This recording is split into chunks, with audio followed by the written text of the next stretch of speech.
반갑습니다. 안녕하세요. 네, 안녕하세요. 네. 저희 집에서 걸어서 한 5분도 안 걸려요. 네, 맞습니다. 그죠? 네, 5분도 안 걸려요. 여기인가라고 하는데, 저희 프로그램 이름이 사실은 뭐냐면, 자판기예요. 예. 예, 자판기는 이제 우리가 누르면 뭔가 또르륵 또르륵 이렇게 나오는 거잖아요. 그래서 예. 철학, 문화, 아, 그런 뜻으로 예술, 자판기예요? 그렇죠. 예술, 예. 그다음에 동네 친구, 이런 다양한 분들에 대한 좀 거의 줄임말인 줄 알았어요. 자동 판매, 이런 아니, 식으로. 자판기도 그런데 그게 아니라 네. 다른 거에 뭐 이렇게 하는 거죠. 줄임말. 네. 아니요, 저는 머리가 나빠서 그런 건 안 되고요. 근데 부제가 아무도 궁금해하지 않는 이야기예요. 아니, 너무 걱정돼. 누군가는 궁금해서 다 하던데. 아무도 궁금해하지 않는 이야기인데, 아무도 궁금해하지 않는데 왜 이렇게 이 사람은 평생을 거쳐서 여기에 정성을 쏟고 있는지. 저 같은 경우엔 제가 이제 하고 있는 채식이나 이런 게 사실 아무도 그렇게 아이, 무슨 일이 요즘 예전에는 모르겠는데 요즘은 다 관심을 갖고 있다고 생각을 하는데 누군가 다른 사람이 해서 지구는 구했으면 좋겠는데 나는 별로 안 하고 싶은 선생님이 하시고 있는 게 지금 심리학이라든지 지금 여기인가라는 카페 하고 계시잖아요. 근데 전 맨 처음에 물론 이제 이 집 강아지 때문에 깨비 때문에 알게 됐지만 여기에 사람들이 많이 올까? 커피숍인데 너무 안쪽이고 그다음에 너무 작은 한옥이고 선생님은 심리학의 책을 쓰고 청소년 교육에 대해서 관심을 갖고 있고 그 다음에 뭔가 다양한 일들을 하시는데 이 커피숍이 과연 잘 될까 이런 생각도 하고 그랬는데 지난번에 커피를 먹어보고 커피도 너무 맛있었고 커피를 시작하신 그 결혼 20주년 그거 너무 재밌었어요. 그 커피 얘기 한번 먼저 해주시고 그 다음 얘기로 넘어갈까요?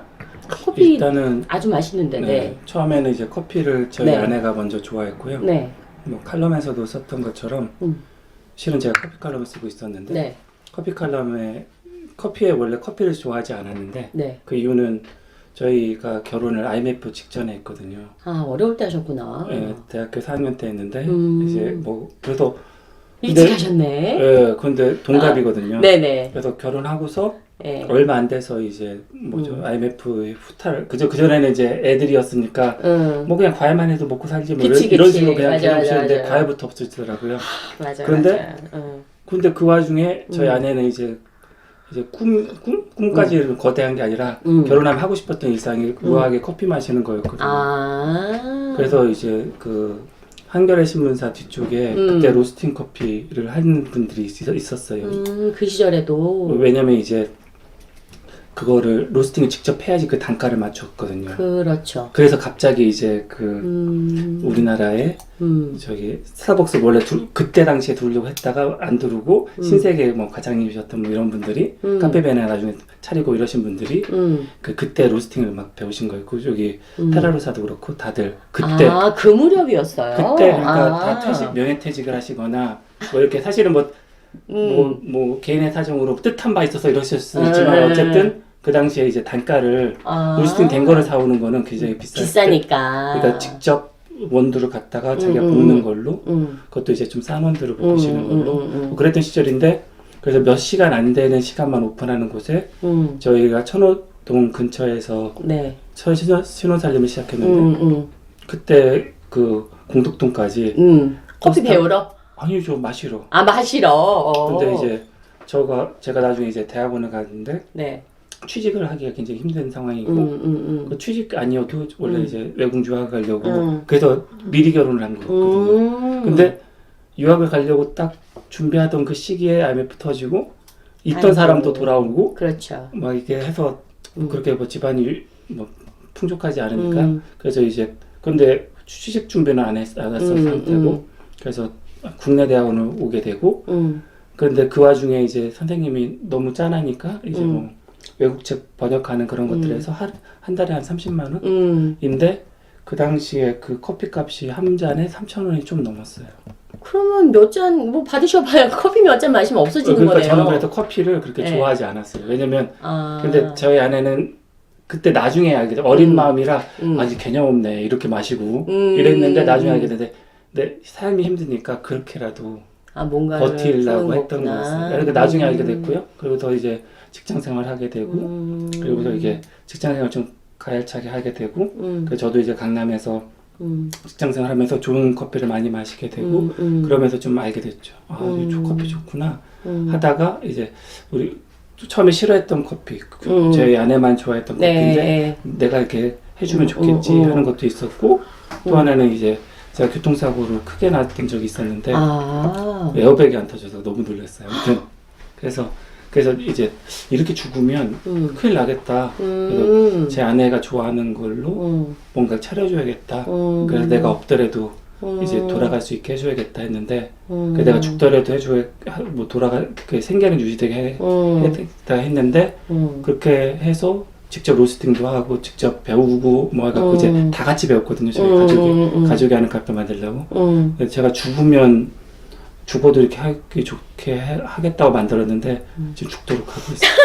그게 되게 그 공감이 되는 게 저희 어머님이 사찰 음식을 오랫동안 배우시고 음식을 되게 잘하시고 그러니까 저는 그때는 이제 고등학생들 수학을 가르쳤어요. 수학을 가르치는데 사실 너무 이제 막 그러니까 뭐 가르치는 거 돈 버는 건 아무 문제가 없는데 이게 너무 싫어서 인문학을 제대로 공부하러 해외 유학을 가야겠다라고 고민을 할 때 어머님이 혼자서 뭔가 할 수 있는 걸 만들어줘야 되겠다. 그래서 맞이를 해준 거예요. 근데 저는 못 가고 제가 지금 죽도록 하고 있잖아요. 그 마음을 저는 100% 똑같아 100% 이해할 수 있다니까. 그러니까 뭔가 남은 사람들을 배려하기 위해서 해주는데 내가 뽕이 빠지고 있는 거지 지금.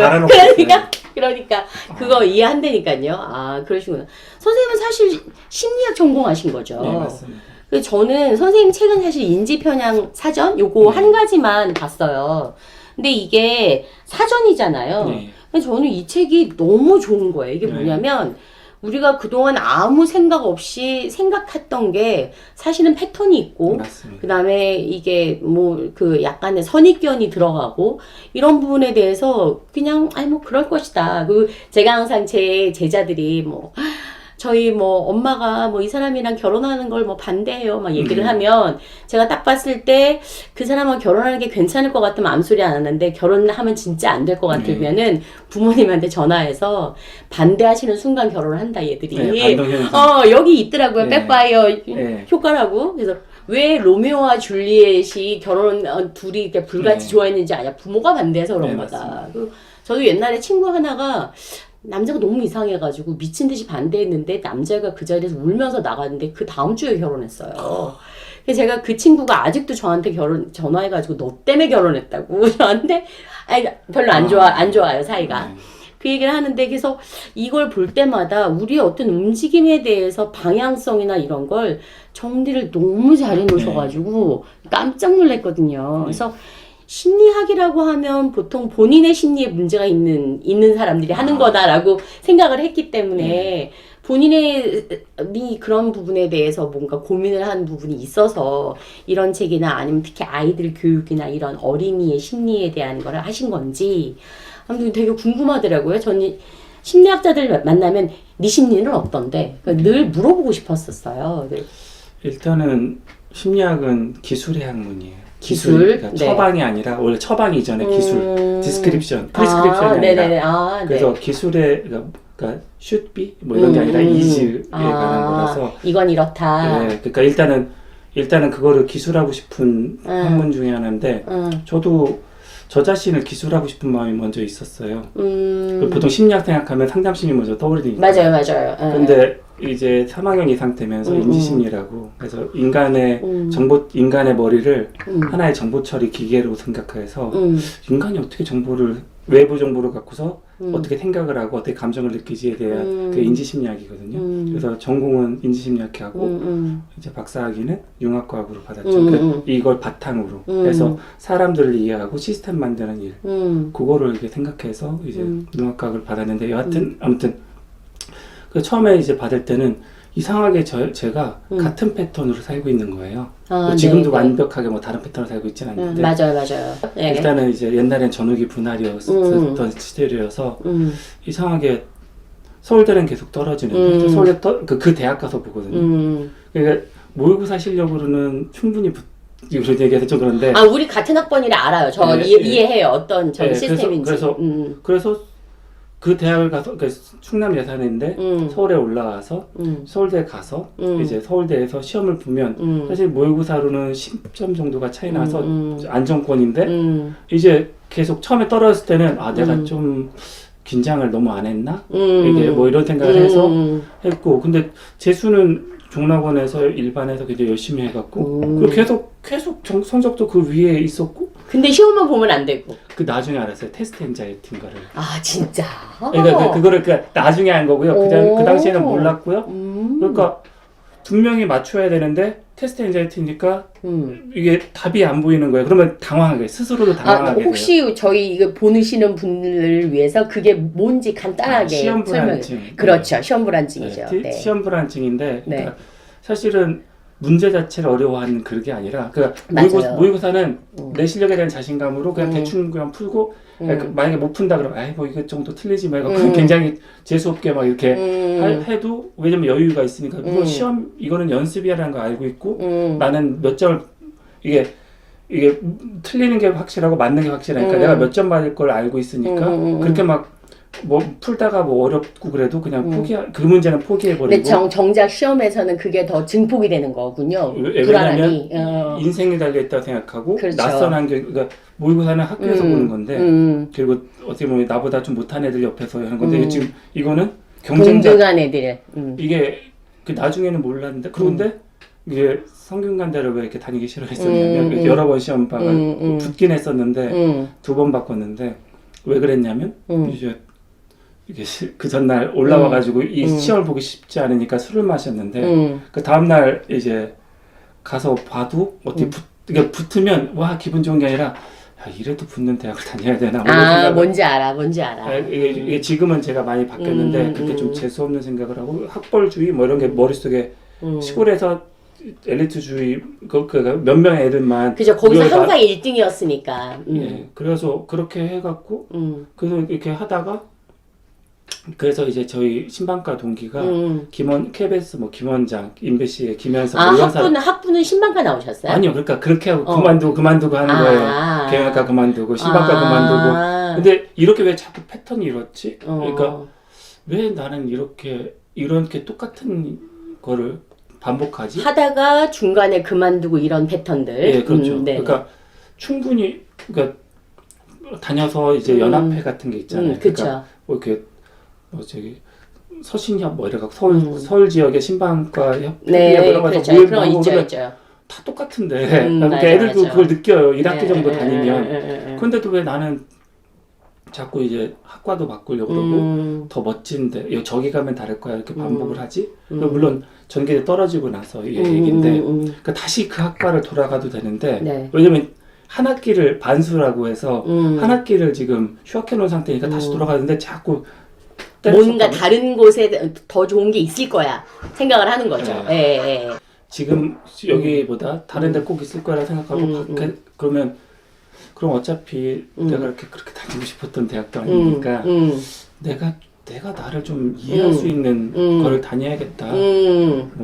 뭐 이왕 버린 뭐 이런 생각을 그런 생각으로. 그래서 했는데 그래서 1학기 때는 굉장히 안 좋았어요. 학점도 안 좋았지만 기정이 누나가 죽었을 때라 그래서 길거리에서 100일 정도 살았거든요. 그래서 여기 백병원에서 그 명동성당 근처에 그 백병원에서 결사대로 계속 있고 근데 그때의 그러니까 원래 심리학과 갔던 그 목적이 아니라 이 젊은 애들이 목숨을 걸고 뭔가를 했는데 바뀐 게 하나도 없는 거예요. 지금도 그렇죠. 그러니까 근데 그게 머릿속으로는 더 좋은 데가 그러면 내가 다 바꿀 수 있고 내 능력이 있고 뭐 이런 생각을 하고 있을 때였는데 내가 지금 여기 있으니까 못 바꾸는 거고 내가 진짜 기회만 있으면 뭐 이런 생각을 막 할 때였는데 어렸을 때라 근데 그렇게 40몇 명이 산소탱크 놓고서 터뜨리겠다 하고 막 그냥 뭐 1000명 정도의 애들을 맞고 막 이랬었거든요. 그 당시에 그랬죠. 근데 아무것도 변한 게 없고 위에서 이제 뭐 기동민형 뭐 이런 형으로 가는 게 아니라 그 결국은 부검하지 않겠다고 하고 막 이렇게 했는데 그 부검도 하고 막 그렇죠. 협상이나 이런 과정이 너무 말이 안 되는 게 저희 느끼기에는 그래서 그냥 허무감이 막 밀려왔어요. 그래서 이제 그러다가 저희 아내 만나게 되고 첫 소개팅 왜냐면 지금 하자마자 하자마자 이제 데모 시작하고 그래서 이제 소개팅을 한 적이 없거든요. 그러니까 꽈팅으로는 해봤는데 1대1 소개팅 해본 적이 없어요. 아 1대1 소개팅으로 만나신 거군요. 그게 저희 아내가 처음이고 아무튼 저희 아내도 심리학과고 그래서 이제 그러다가 군대 갔다 오고 군대 갔다 와서 진지하게 생각하게 됐어요. 아 이거를 이게 나를 좀 더 이해해야겠다. 그래갖고 이제 하다가 대학교 3학년 때 저희 은사님이 이제 이종모 선생님께서 공부 좀 해보는 게 어떻겠냐고 해서 대학원 애들이 막 안 되지. 대학원생들하고 똑같이 대학원 수업 듣게 해주시고 그래서 안 좋아졌죠. 왜냐면 학부생인데 대학원생들하고 놀게 하니까 이게 저는 그때는 이게 좀 제가 변했을 때인데도 그 고등학교 때 그 잘난 체 했던 그런 것처럼 돼버렸어요.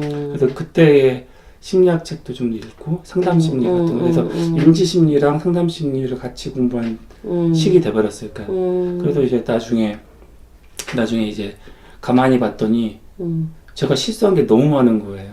지금 이게 뭐냐면 처음에 그냥 열심히만 살면 되지 했는데 자아 정체성이 없이 내가 어떤 사람이고 앞으로 어떤 사람이 될 거라는 생각 없이 그냥 열심히 살았던 거예요. 열심히 공부를 일방적으로 받아만 들인 거죠. 그렇죠. 네, 그래서 이거를 내가 실수한 거를 나누면 실패자인데 실수한 거를 남하고 나누면 승리자가 될 수 있겠구나 해서 그 방법으로 글을 쓰기 시작했고 그래서 그래서 제 책은 다 순서가 있어요. 처음에 이제 자아놀이공원이라 해서 자아는 열심히 막 이렇게 조각을 하고 막 이렇게 열심히 하는 그게 아니라 하나의 놀이라고 생각을 하게 된 거예요. 그때서야 자아 정체성은 도전하고 아니면 다시 하고 뭐 이렇게 놀이처럼 생각해야 되는데 그때는 막 그 조각을 막 굉장히 심혈을 기울여 다 이렇게 생각을 했거든요. 진지하게 생각하죠. 내 인생이니까. 네, 근데 어렸을수록 그렇게 교육을 받았고 맞아. 그리고 우리 땐 그렇게 받았어요. 그러니까 너가 이번에 하는 선택으로 네 인생이 결정이 되는 거야. 그러니까 맞아. 네. 우리 땐 그렇게 받았어. 그래갖고 그거 하고서 그 다음에서야 그런데 이제 내가 누군지 알면 다른 사람을 사랑하는 것, 그러니까 내가 누군지 아니까 누구를 사귀어야겠지에 대한 생각을 좀 하게 되더라고요. 그렇게 못 사귀었기 때문에 제 아내가 많이 고생했거든요. 왜냐면 첫 소개팅인데 제가 상처 입을, 그러니까 빛을 나눠야 되는데 어둠을 나누는 식이 된 거예요. 왜냐면 나 이렇게 힘들고 난 대학교에 이렇게 적응 못하고 있고 막 이러니까 감싸줬다고요. 근데 그게 좋은 이야기도 한두 번이지. 그래 습관처럼 되면 그렇죠. 근데 이제 그래서 저희 아내가 굉장히 힘들었거든요. 그러고서 좀 살만해지니까 남자다운 게 좋은 거지 해서 특수부대 지원해서 가고 그러니까 이게 굉장히 정신 못 차린 거죠. 별짓을 다 했구만. 그러니까 네네. 수색대 특성상 이거가 안 돼요. 저희 면회가 안 돼요. 아 맞아 면회 안 돼요. 근데 한참 불타올랐을 때 갑자기 딱 끊어진 거니까 관계가. 근데 이제 그러고 기다리라고는 하고 굉장히 나쁜 놈이었죠. 그래서 이제 뭐 그런 식으로 실수를 하고 나서 알게 된 거예요. 아 이러면 안 돼. 이렇게 살면 안 되는 거구나 해갖고 그래서 그걸 바탕으로 사랑을 물어봐도 되는 책 쓰고 그 다음에 사랑의 반대가 폭력이니까 이제 제가 피해자였던 적도 있고 가해자였던 적도 있고 방관자인 적도 있으니까 그리고 제가 그 사그룹 과외라고 정말로 이제 좀 문제가 있는 재능인데 문제 있는 애들은 학과 공부보다도 인간 공부를 문제가 돼서 그렇죠. 사그룹 과외를 한 적이 있어요. 그 보통 이제 교수분들이 방문 교수 왔다 갔다 7년마다 연구년에 왔다 갔다 하면 애들의 인생이 바뀌거든요. 갔다가 혹은 거기서 태어나서 한참 여기서 저기 조교수 하고 있다가 여기 우리나라에 부교수나 정교사로 오면 얘는 미군으로 살다가 갑자기 근데 그러니까 굉장히 정체성 혼란이고 그러다가 또 같이 또 몇 년 갔다 오고 막 이러니까 애들이 너무 힘들어해서 그런 애들을 이제 사그룹과에 한 적이 있거든요. 근데 대부분은 걔네들이 폭력에도 빠지고 막 그래요. 자기 존재감을 보이려고 그래서 폭력에 대한 책 쓰고 그 다음에 이제 그러고 나서야 자기 그 진로에 대한 고민을 할 수 있겠더라고요. 그래서 이제 진로 책 쓰고 진로 책 뭐래도 괜찮아를 썼더니 사람들이 막 해도 괜찮아를 읽은 거예요. 그렇죠, 맞아요. 그러니까 뭐래도라는 거를 내가 도전했는데 왜 실패했는지 알면 그 실패한 이유 반복하지 않으면 되고 도전했는데 왜 성공했는지 알면 그 성공한 이유 발전시키려고 노력하면 되거든요. 그래서 뭐래도 괜찮은데 막 해도 괜찮아처럼 들려요, 사실은. 왜 여기 인지평양 사전에도 왜 내가 듣고 싶은 것만 들린다고 했잖아요. 그래서 그것 때문에 이제 그런 식으로 하나씩 제가 못했던 거를 쓰다 보니까 30권이 된 거예요. 30권이나 쓰셨어요? 근데 그게 이제 공적 포함하면 36권인가? 그래요. 많이 쓰셨구나. 그러니까 청소년 책만 쓴 게 아니라 뭐 선택하는 힘, 뭐 이런 거 뭐 그리고 저기 직무 생산성 높이는 그 창의성 뭐 이런 것들. 왜냐면 제가 회사 생활도 사업 객자로 했었으니까. 그러니까 제가 실수했던 거 혹은 제가 잘한다고 생각했는데 그게 한계였던 거를 다시 반추하게 되거든요. 그래, 그걸 다 글로 남기신 거구나. 그러니까 저는 이제 오랫동안 고등학교 애들 가르치는데 사실 좀 이렇게 잘 나가는 과외 선생 막 이런 거였단 말이에요. 근데 수학을 가르쳤어요. 수학을 가르쳤는데 저는 아이들이 이제 저한테 수업을 받으려면 몇 년 기다렸다 수업을 받고 막 이런 경우였는데 아이들 면접을 거의 안 봤어요. 엄마 면접을 보고 애들은 수학 문제 푼거나 아니면 숫자만 딱 보면 얘가 잘 왜 그런지 모르겠는데 딱 보면 차라리 수학 이렇게 공부할 시간에 다른 과목을 공부하세요. 맞습니다. 이건 아닌 것 같아요. 막 이런 식으로. 근데 사실은 애들이 막 어떻게든지 간에 막 수업을 받고 싶어서 수업을 해도 넌 이건 아니야.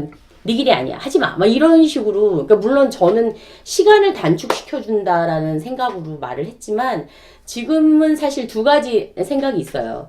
지가 스스로 깨달을 때까지 기다려주는 게 옳은지. 그러니까 저는 뭐 돈 받고 가르치는 선생이었기 때문에 돈도 절약하고 시간도 절약해야 된다 이거기 때문에 사람들한테 좋은 말을 안 해줬어요. 그러니까 그러니까 누군가는 정말 필요한 말을 해줘야 되는 것 같아서 선생님 제 꿈은 이거예요. 그러면 그건 아닌 것 같아. 라던가 아니면 선생님 제 꿈은 이거야. 그러면 너는 이거 하는 게 나은 것 같아. 근데 물론 대부분 오류는 없었는데 지금 와서 생각해보면 아이들이 스스로 아까 지금 선생님 말씀하신 것처럼 뭘 해도 괜찮아처럼 실수를 통해서 자기 인생을 어떤 고쳐나갈 수 있는 길을 막은 건 아닌지 제 입장에선 시간과 노력을 좀 단축시켜주겠다는 거였는데 제가 너무 이제 강력하게 말을 했기 때문에 만약에 저는 뭐 이제 결혼하거나 아이를 낳거나 이거는 아니니까 물론 그리고 아마 제 새끼가 아니니까 더 강하게 말할 수 있었을 거예요. 뭐 그러긴 하는데 요즘에 아마 부모님들이 고민을 하실 거예요. 얘가 능력이 없는데 이걸 하겠다고 해. 그러면 기다려주는 게 맞는지 요즘같이 막 경쟁 사회에서 아니면 막 코로나가 이번에 터지고 나니까 뭐 인생 뭐 있어. 즐겁게 살면 그만이 지하고 싶은 거 하게 내비둬. 약간 생각이 이렇게 바뀌더라고요. 그렇게 하는 게 옳은지 이런 심리학 쪽의 책을 많이 쓰신 분으로서 어떻게 하는 게 더 좋은 방법인 것 같아요? 저는 이제 배우는 법을 배우기라고 하는 책을 굉장히 좋아해요. 좋네요. 배우는 법을 배우기. 예, 그 책이 이제 교육 철학 하시는 분이 쓰신 책인데 외국 저자이긴 하지만 그분이 한 게 뭐냐면 그러니까 그냥 도전하는 거는 좀 말이 안 되고요. 왜 도전하는지를 갖고서 잠깐만 도전해 보면 답이 나와요. 그러니까 저는 이제 한 2달 정도라고 생각하는데 2달 이내인 거죠. 그럼 말씀하신 것처럼 조언자는 그 입장으로 조언하시는 게 맞아요. 본인의 좋은 인상보다 그 사람의 인생이 더 소중하니까 그쵸. 그 얘기해 준 건 맞아요. 그거는 그분의 입장인 거고요. 그러니까 조언자 입장이고요. 본인의 입장에서는 자기가 왜 도전해야 되는지가 명확해서 해보는 거예요. 그러니까 이런 거죠.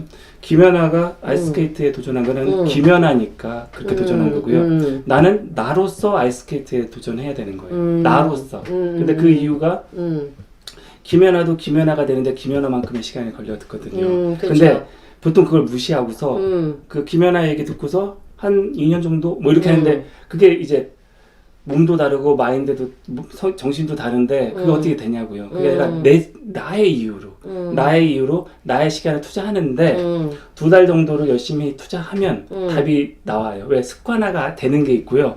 습관화가 안 되는 게 있거든요. 그러니까 인생 전체에서 2달은 그렇게 큰 시간이 아니거든요. 그럼요. 누구는 뭐 재수로 1년을 보내고 2년도 보내는데 그러니까 2달 정도면 근데 딱 해보면 왜 안 되는지 이유가 나오는 거예요. 내가 지금 탁구를 쳤는데 탁구 치는데 네트 넘기는 게 너무 힘들어. 그러면 사실 테니스에 다시 도전할 때 고민하는 거죠. 난 네트 이런 거보다는 네트가 없는 다른 네트 없이 왔다 갔다 하는 농구도 있고 꼭 배구 테니스 안 해도 되거든요. 그러니까 이런 식으로 이유가 생긴다는 거죠. 그리고 아까 배우는 법을 배우기 위해서 얘기한 것처럼 거기서 한 얘기가 뭐냐면 교본대로 하면 자기 스타일이 만들어지지 않는데요. 텍스트대로 하면. 근데 탁구를 예를 들었는데 탁구를 칠 때 나는 일단 네트를 어떻게든 넘길까 그러면 그 넘기다가 그게 나쁜 자세가 아니라 자기 자세가 생긴다는 거예요. 처음에는 그게 더딘 거 맞는데 6개월 뒤에는 남이 흉내내지 못한 어떤 기술이 만들어진대요. 근데 물론 아까도 말씀드린 2달이 습관화에는 2달이 걸리니까 그거 이상 했을 때의 기술이고요. 나머지는 이거 힘든데? 그리고 지는 것도 짜증이고 그러면 이제 거기서 멈추는 거죠. 그래서 보통 이제 2달 정도는 자기의 시행착오를 겪게 하는 거가 좋은데 그냥 도전하는 게 아니라 이유가 있어야 되는 거죠. 그래서 이 집 그 아이들도 홈스쿨링을 했잖아요. 네. 학교를 그만두고 본인이 정말 공부하고 싶은 게 뭔지 2달의 시간을 줬어요. 주셨다고 말씀하셨죠? 네네네. 일단 아이들이 홈스쿨링을 했잖아요. 네. 그래서 애들한테도 2시간, 한 2달 정도를 실수할 수 있는 시간을 주신 거잖아요. 네. 예, 그 부분에 대해서 애들은 어떻게 생각해요? 일단 홈스쿨링 자체를 본인들이 선택했어요. 그러니까 나 학교 가고 싶지 않고 본인이 검정고시라든 뭐하든 자기가 알아서 진로를 찾겠다. 뭐 그랬어요. 그래서 근데 이제 마냥 기다릴 수는 없으니까 2달의 시간을 주고 그 2달 동안 중에 애들이니까 처음엔 열심히 하겠다고 했는데 한 달 동안 게임만 했고 그런데 이제 2달을 계속 강조하니까 나머지 한 달 동안 열심히 찾은 게 애들이 이제 낙서나 이런 걸로 그림을 했었고 그러니까 마음 급하니까 나 그림에 재능 있는 것 같아. 정확히 말하면 재능이 있는 것 같다는 것보다도 재능을 키우고 싶어 해갖고 이제 미술학원 보내줘. 그래서 미술학원 가고서 얼마 못 다녔어요. 왜냐면 또 다른 학교 같이 느껴졌으니까. 근데 뭐 기술 같은 건 배웠고요. 그 덕분에. 그래서 그만두긴 했는데 그때 애들이 많이 느껴서 기술을 이제 금방 이렇게 해서 이제 나중에는 이제 전시할 정도의 실력으로 1년 반 정도 지나니까 된 거죠. 큰애랑 둘째 지금 어떤 일 하고 있죠? 큰애는 지금 뭐 대학교에서 미디어 영상 네. 전공하면서 네. 독일어 공부하고 있고 네. 독일 유학 가고 네. 싶어서 디자인 가고 네. 싶어서 했고 둘째는 본인이 이게 꿈이라고 생각했던 거 있었는데 지금은 다시 관망으로 가고 있어요. 그러니까 이 카페는 거의 둘째가 운영하고 있지 않나요? 첫째랑 둘째. 아, 둘째가 애들이 같이 하고 있죠. 예, 그러니까 메뉴 이런 거 만드는 거는 거의 첫째가 했고 그리고 둘째는 이런 컨셉 잡는 거. 애들이 어리잖아요. 22살과 20살. 그러니까 22살과 20살짜리 애들이 여기에 메뉴를 만들고 카페 인테리어도 걔네들이 다 네, 한 걸로 맞습니다. 알고 있는데 예. 카페가 아주 되게 예뻐요. 1970년대 가정집. 예. 그리고 여기가 이름이 여기인가인데 사람한테 기운을 주는 집이라는 맞습니다. 느낌이 되게 강하게 들고 그다음에 이 하나하나 소품들이 다 뭔가 옛날 우리 어렸을 때 네, 맞습니다. 느낌이거든요. 예.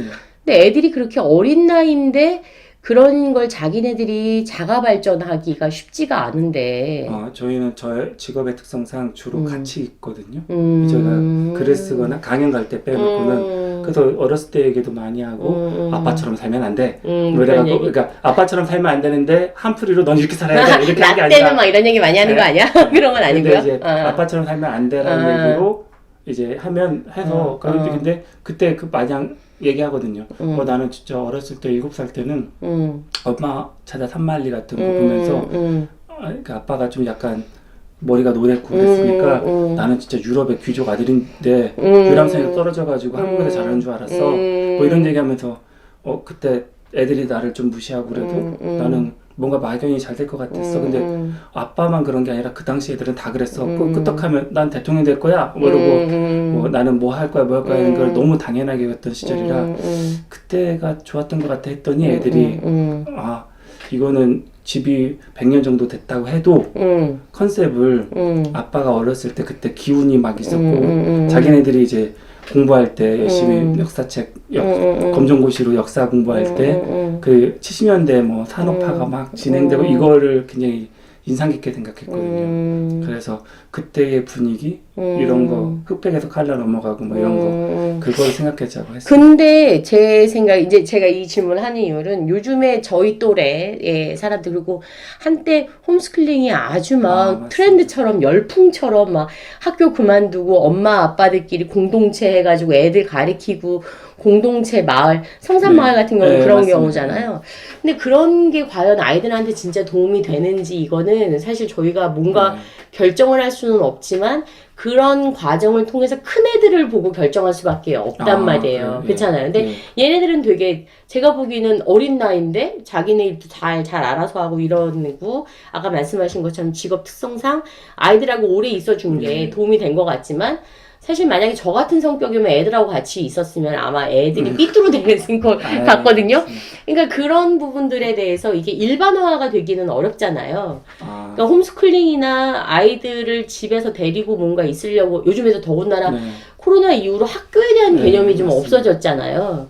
그러니까 그런 거를 고민하는 젊은 부부들, 애들한테 그 어떤 조언을 해주실 수 있을 것 같아요? 일단 애가 좋아서 홈스쿨링을 선택해요. 본인이 선택해야 된다? 네, 왜냐면 부모가 진보적인 생각 혹은 대안적인 생각 혹은 특정 종교에서도 그래서 종교에서 많이 하죠. 네, 예, 그래서 예. 그런 종교적 공동체 하나로서 물론 애도 모태신앙이니까 그럴 수도 있지만 여하튼 본인이 모델이 있어야 될 것 같아요. 난 악동뮤지션처럼 되고 싶어 이러라는 게 아니라 보통 부모들이 뭐 누군가 홈스쿨링으로 뭔가 성공사례 나오면 그 사람만 보고 막 예, 우리 애들 저렇게 될 줄 알거든. 예, 그러니까 그런 모델이 아니라 그런 성공 모델이 아니라 얘가 이 홈스쿨링 가정을 하면 뭐 객관적으로는 이렇게 살겠지만 주관적인 행복으로는 뭐 어떻게 살았으면 좋겠다. 근데 그게 애가 그렇게 생각하고 있더라 하면 적어도 방해가 되지 않는 그러니까 내가 뭘 도와주겠다라기보다도 애를 방해하지 말아라. 방해하지 않는 걸로 애 시행착오 겪게 하겠다. 단 평가는 있어야 될 것 같아요. 그러니까 그게 애가 만약에 가수가 되고 싶어서 했다. 그런데 뭐 노래방 가서 노래방 점수가 6개월 동안 했는데 전혀 오르지 않는다. 그러면 이제 그때는 확인해야 되는 거죠. 그렇죠. 근데 이제 그런 평가자의 위치에서는 얘기를 해줘야 되는데 그게 아니라 이제 너무 막 간섭하고 사사건건 기르자리하고 이거는 아니다. 네, 그건 아니고 그리고 학생들한테도 두 가지 자유는 이게 뭐 철학책에서도 다 나오는 얘기지만 두 가지 자유가 있다는 걸 구별해서 얘기를 해줘야 될 것 같아요. 뭐뭐로부터의 자유와 뭐뭐에로의 자유가 from과 for가 있는데 네네네. 그렇죠. 이게 지금 대부분은 홈스쿨을 선택할 때는 뭐뭐로부터 그것만 생각하죠. 아이씨 학교 다니기 싫어. 다 그렇게 생각하잖아. 예, 그래서 그냥 홈스쿨링 하거든요. 근데 이제 뭐뭐에로의 자유 아까도 계속 그 모델이 있어야 된다는 거죠. 그 모델이 그러니까 이게 꼭 살아있는 사람이 아니어도 되거든요.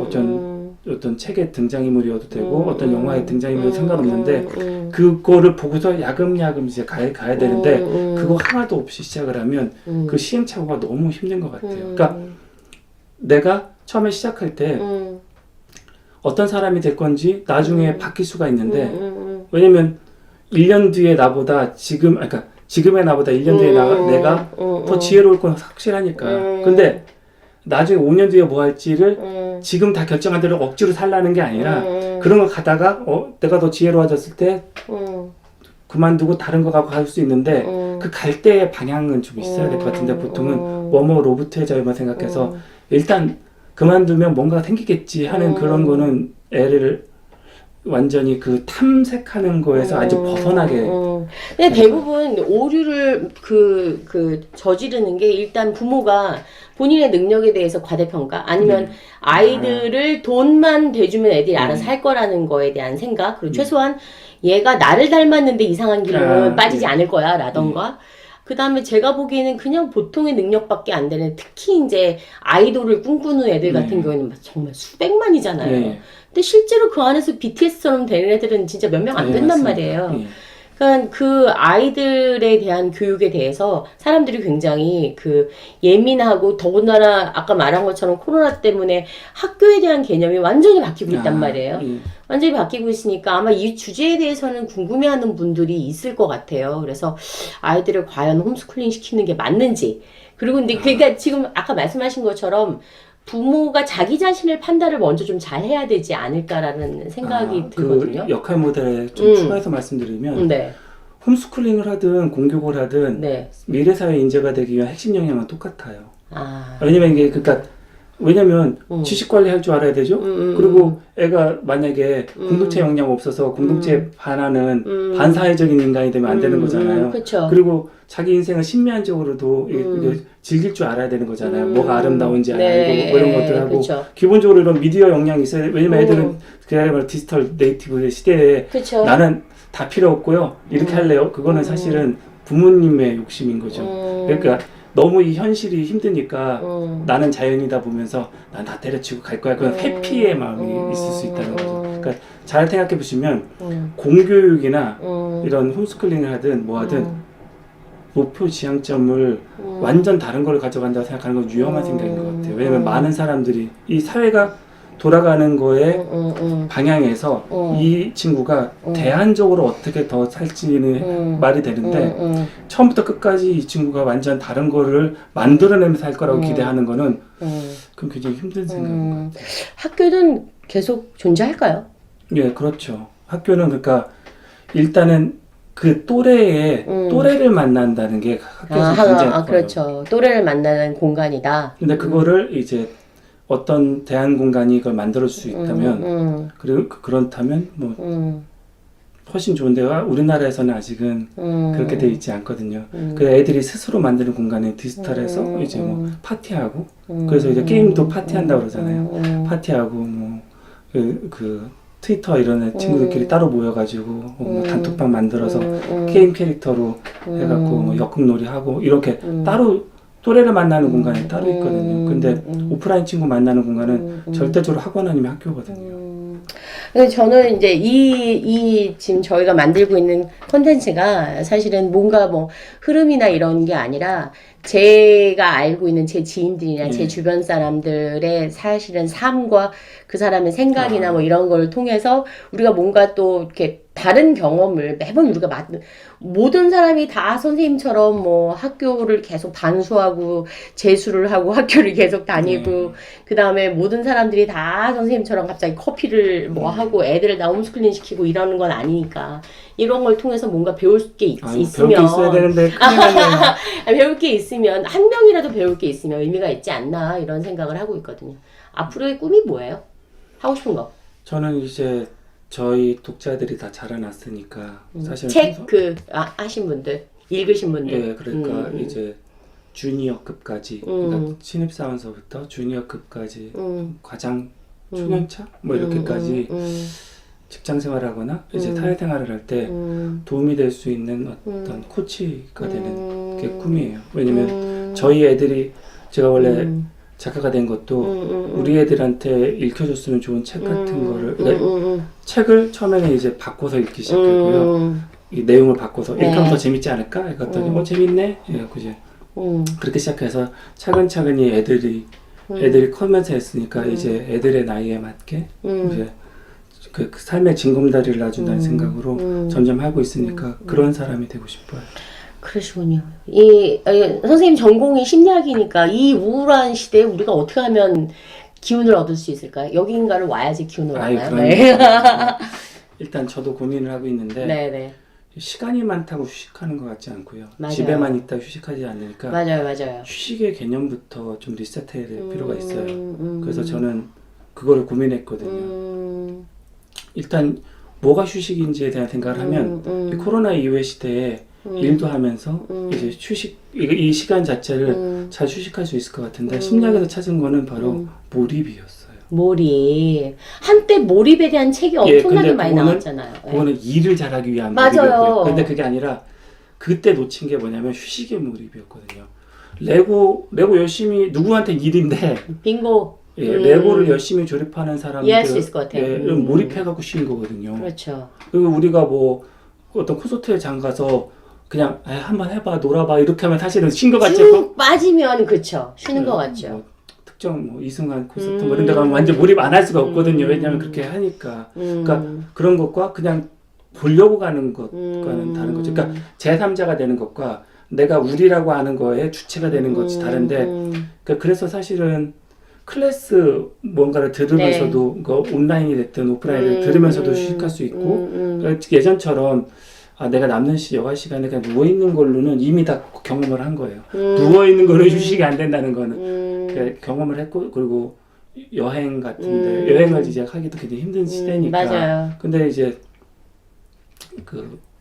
저가 아니라 이제 프랑스 철학자들 이런 사람들이 다 얘기한 것처럼 여행 가면 한 일주일은 재밌는데 왜 그 다음에 재미가 없냐면 그리고 특히 갔다 와서 재미가 없는 이유가 이 일상은 하나도 변한 게 없거든요. 맞아요. 갔다 와도. 그러니까 이 일상에서 변화를 조금 바라는 이게 조금이라도 변화시킬 수 있는 식의 휴식 혹은 그런 식의 도전 그런 식으로 해야지 코로나 이후의 세상의 우울한 그러니까 내가 뭔가를 도전했다고 100% 바뀌진 않는데 마치 이게 지금 그 피트니스 센터 가는 거 똑같은 게 지금 이거 엮이된다고 해서 갑자기 근육이 생기는 건 아닌데 올림픽 금메달리스트 되는 거 아니고 그렇게 비교하는 게 아니라 내가 한 달 전보다는 2kg를 더 드는 거를 그러니까 내가 코로나 이거 이후에 내가 이 정도로 좀 우울감이 있었는데 아 그래도 내가 여기 나와서 이거 들고 있네 아 내가 이걸 몰입해서 뭘 하고 있네 이런 식으로 야금야금 그래서 그 몰입했던 걸로 이제 일도 하고 놀기도 하고 이러다 보면 사실은 한순간 한순간이 그 마음 챙기면서 얘기하는 것처럼 한순간 한순간이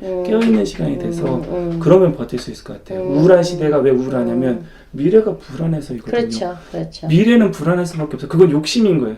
내가 뭔가를 해서 미래가 불확실성에서 벗어나고 싶어는 욕심이고요. 아닌 건 아니, 그러니까 안 되는 건 안 되는 거니까 어떻게 보면 현실만 재밌게. 근데 그 대부분 미래를 불안한 걸로 현실을 재미없게 만들거든요. 맞아요. 그러니까 안 되는 거, 인간은 미래할 수 없다는 거 그냥 포기. 그러면 이 현실 그럼 어떻게 재밌게 하지? 근데 심리학자가 얘기했는데 일도 잘하려면 몰입이고 휴식도 잘하려면 몰입이래. 물론 최근 이론이긴 한데 예전에는 이제 마음을 그냥 마음과 몸을 그냥 릴렉스였는데 릴렉스만 갖고는 안 된다는 게 최근 이론이고 몰입. 그럼 몰입이에요. 그럼 몰입하는 방법에 대해서 생각해 보는 거죠. 생각해서 내가 보니까 5분 동안밖에 몰입 못한다. 그러면 5분 동안 밖에는 남의 시선으로 좀 보고 있는 거예요. 일하고 똑같이 생각하고 일은 그렇게 제 남자가 평가하죠. 근데 휴식은 내가 나를 평가하는 거거든요. 그럼 5분 동안 했는데 봤더니 내가 5분 동안 몰입할 때 봤더니 문 닫아놓고 했었어. 그러면 어떻게 해요?